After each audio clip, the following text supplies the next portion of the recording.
കേരളത്തിന് ചുട്ടുപൊള്ളുമ്പോൾ അതിലേറ്റവും കൂടുതൽ ചൂട് അനുഭവപ്പെടുന്നത് നമ്മുടെ പാലക്കാട്ടാണ്. പാലക്കാട് ജില്ലയിൽ ഉയർന്ന താപനില 39 ഡിഗ്രി സെൽഷ്യസ് വരെ ആകുമെന്നാണ് മുന്നറിയിപ്പ്. ചൂട് കൂടുമ്പോൾ വരണ്ട കാറ്റ് വീശുമ്പോൾ പാലക്കാട്ടുകാർക്ക് പറയാനുള്ളത് എന്താണെന്ന് നമുക്കൊന്ന് കേട്ടുവരാം. ചൂട് കൂടുതൽ തന്നെയാണ്. കഴിഞ്ഞ പ്രാവശ്യത്തെക്കാട്ടിലും അത്യാവശ്യം നല്ല രീതിക്ക് ചൂട് കൂടുതൽ തന്നെയാണ്. അപ്പോൾ യാത്ര ചെയ്യുന്ന സമയത്ത് നമുക്ക് അതിൻ്റെതായിട്ടുള്ള ബുദ്ധിമുട്ടുകളുണ്ട്. കുട്ടികൾക്കാണെങ്കിൽ സ്കൂളിൽ പോകുന്ന സമയത്തൊക്കെ ബുദ്ധിമുട്ട് തന്നെയാണ്. പാലക്കാട് നല്ല ചൂടാണ്. ഇപ്പോൾ ഒരു അങ്ങോട്ടും ഇങ്ങോട്ടും 1 ലിറ്റർ വെള്ളം കുടിക്കണം ബസ്സിൽ ഓടിക്കൊണ്ടിരിക്കും. ഇത്തവണ 40,000 കൂടുതൽ ചൂടാണ്. ഭയങ്കര ഇതാണ്. അതന്നെ ഏറ്റവും കൂടുതൽ അനുഭവിക്കുന്നത് ഞാനാണ്. കാരണം നമ്മൾ വാട്ടർ സപ്ലൈ ആണ്. വെയിൽ രാവിലെ 7 മണിക്ക് സ്റ്റാർട്ട് ചെയ്താൽ വൈകുന്നേരത്ത് 5 മണി വരെ ഈ വെയിൽ വെള്ളം തന്നെയാണ് എൻ്റെ പണി. ചൂട് വളരെ ഓവറാണ് പാലക്കാട്. എന്താ പറഞ്ഞാൽ സഹിക്കാൻ പറ്റില്ല. 1 മണി 2 മണി സമയത്ത് പിന്നെ കുടിവെള്ളം തീരെ കിട്ടാൻ വഴിയില്ല എൻ്റെ വീട്ടിനവിടെ. പാലക്കാട് ചൂട് കൂടുതലല്ലേ?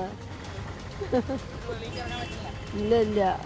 ആൾക്കാർ 1 മണിക്കൂർ നിൽക്കുമ്പോൾ തന്നെ തളർന്നു വീഴാനുള്ള അവസ്ഥയാണ്. നമ്മളെന്താ ചെയ്യുക? ജീവിക്കാൻ വേറെ വഴിയില്ലല്ലോ. കാലാവസ്ഥ വളരെ മോശമാണ്. വെളിയിൽ ഇറങ്ങി നടക്കാൻ പറ്റില്ല. നടന്നു കഴിഞ്ഞാൽ കംപ്ലീറ്റ് ബെറ്റ് അങ്ങനെ വെള്ളം ഒഴിച്ചുമാരിയാണ്. ഭയങ്കര കഷ്ടം. കുട പിടിച്ചാലും വേർക്കണ അവസ്ഥയാണ് ഇപ്പോൾ. സംഭവം രാവിലെ കുളിച്ച് വന്നോടെ വേർക്കാൻ തുടങ്ങി. അമ്മാതിരി ചൂടാണ്. നല്ല പോലെ കൂടിയിട്ടുണ്ട്. മുമ്പ് കുടിക്കുന്ന വെള്ളത്തിനേക്കാൾ അളവ് ഇപ്പോൾ അധികം കുടിക്കാൻ തുടങ്ങിയിട്ടുണ്ട്. ചെറിയ കുട്ടികൾക്കും കുറച്ച് വയസ്സായവർക്കൊക്കെ തന്നെയാണ് പ്രശ്നങ്ങൾ. ചൂട് സഹിക്കാൻ വയ്യായ തന്നെയാണ്. രാവിലെ ആണെങ്കിൽ അപ്പം മാത്രമാണ് കുറച്ച് തണുപ്പ്. ഇങ്ങനെയൊക്കെ ഇപ്പോൾ പ്രായമായതുകൊണ്ടും വല്ലാത്ത ബുദ്ധിമുട്ടാണ്. പക്ഷെ ഒന്നും ചെയ്യാൻ പറ്റില്ലല്ലോ, പ്രകൃതി അങ്ങനെയാണ്. എന്ത് ചെയ്യാൻ പറ്റും? ചൂട് വേറെ ചൂട് തന്നെ, അടിപൊളി ചൂടാണ്. ഇനി ഇതിനും മേലെ ചൂട് വേറെ ഒന്നുമില്ല. സഹിക്കാൻ പറ്റി തന്നെ ആവണം. പിന്നെ എന്ത് ചെയ്യാൻ പറ്റും? ഒന്നും ചെയ്യാൻ പറ്റില്ല. സഹിക്കാൻ വേണം. മഴ വരണം. വന്ന് കിട്ടിയാൽ രക്ഷപ്പെടും. ഒരു രക്ഷയില്ല. നല്ല ചൂടാണ്. നോമ്പൊക്കെ എടുക്കുമ്പോൾ തന്നെ ഇപ്പോൾ നന്നായിട്ട് നമ്മൾ കുഴയുന്നൊരവസ്ഥയായിട്ടുണ്ട്. നല്ല ചൂടാണ് ഇവിടെ. നല്ല ചൂടാണ്. ഫാനെ ചൂട് കാറ്റാണ്. ക്ലാസ്സിൽ അതിലേറെ വലിയ ചൂടാണ്. ക്ലാസ്സിലേക്ക് വരാൻ തോന്നുന്നില്ല ചൂടായിട്ട്. ഇതിപ്പോൾ ഇപ്രാവശ്യം നേരത്തെയാണെന്ന് തോന്നുന്നത്. ഒരു ഉണ്ടായിരുന്നില്ല ചൂട്. പക്ഷേ മാർച്ച് ഏപ്രിലൊക്കെ നല്ല വേർപ്പ് ഒക്കെ നനഞ്ഞ് എല്ലാം പറ്റുന്നില്ല.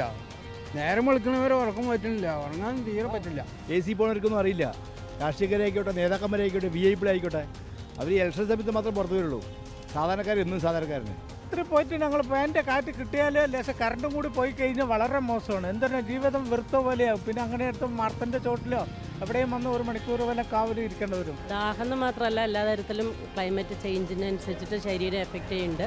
നല്ല ചൂട് കൂടുതലാണ്, ദാഹം കൂടുതലാണ്. ഓരോ ദിവസവും അതിൻ്റെ വ്യത്യാസങ്ങൾ മനസ്സിലാവുന്നുണ്ട്. ഒരു 10 മണിക്ക് ശേഷം എന്തായാലും പുറത്തിറങ്ങാൻ പറ്റില്ല. ആ ഒരു അവസ്ഥയാണ് ഇപ്പോൾ പാലക്കാട്. നമ്മൾ അനുഭവിക്കാവുന്ന കാലത്ത് 8 മണിക്ക് തുടങ്ങിയ രാത്രി 12 മണി ഒരു ഉച്ച സമയമാണ് അതിൽ ഏറ്റവും കൂടുതൽ ചൂട് ബാധിക്കുക. ചൂട് അടിപൊളി ചൂടല്ലേ. ഇതിന് വെച്ച് എന്താ ചൂട്? പേരും ചൂടല്ലേ. അയ്യോ, ഇതിലാണ് ഇപ്പം എങ്ങനെ പോകണേ? ഭക്ഷണമൊന്നും വേണമെന്നില്ല. ഒരു പക്ഷികൾക്ക് പോലും ഇവിടെ ഒരു ജീവിക്കാൻ പറ്റാത്തൊരവസ്ഥയിലാണ്. ഞങ്ങൾക്ക് അത്രയും ചൂട് തന്നെ. പാലക്കാട് ചൂട് ജാസ്തി തന്നെയാണ്. 10-15 ദിവസമായിട്ട് നല്ല ചൂട് തന്നെയാണ്. പണിയെടുക്കാൻ നല്ല ചൂടൊക്കെ തന്നെ. നല്ല ഇപ്പോൾ വണ്ടിയിലാഴ്ച ഇപ്പോൾ നോമ്പെടുക്കുന്നവരെ കൊണ്ട് ഭയങ്കര ബുദ്ധിമുട്ടാണ്. ഇപ്പോൾ നല്ല ചൂട്ടിൽ രാത്രി ഉറക്കമില്ലേ? പോലും രാത്രി എല്ലാ കാലങ്ങളിലും സമ്മർ സീസണിൽ നമ്മൾ പാലക്കാട് ജില്ല കൂടുതലാണ്. ചൂട് കൂടിയത് കൊണ്ട് തളർത്തി മിണ്ടാതിരിക്കുന്നത്. ഭയങ്കര ചൂട്. രാത്രിയൊക്കെ നല്ല ചൂടാണ്. വെളിയിലായിരിക്കുന്നത്.